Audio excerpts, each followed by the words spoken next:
I was with our executive director of a local homeless shelter this past week, and he had a really interesting fact for our area.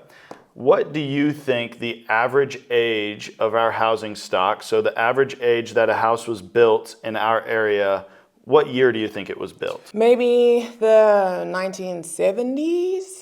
Okay, you're really close. What we found is the average year that a house was built in this area was around 1962, 1963. What that means is those houses were built at least 60 years ago. Just to give you some context, that means that the HVAC, if it hasn't already been replaced, definitely needs to be replaced. The roof is probably on its second or third replacement. There's probably some structural portions of the house at this point that need some attention, but not necessarily, depending on how well the house was built. And in North Carolina, and specifically in our area, a lot of these houses were built specifically for the working class, for the blue collar workers, the factory workers, and we call them traditionally mill houses. And so that's a lot of the houses that we're seeing.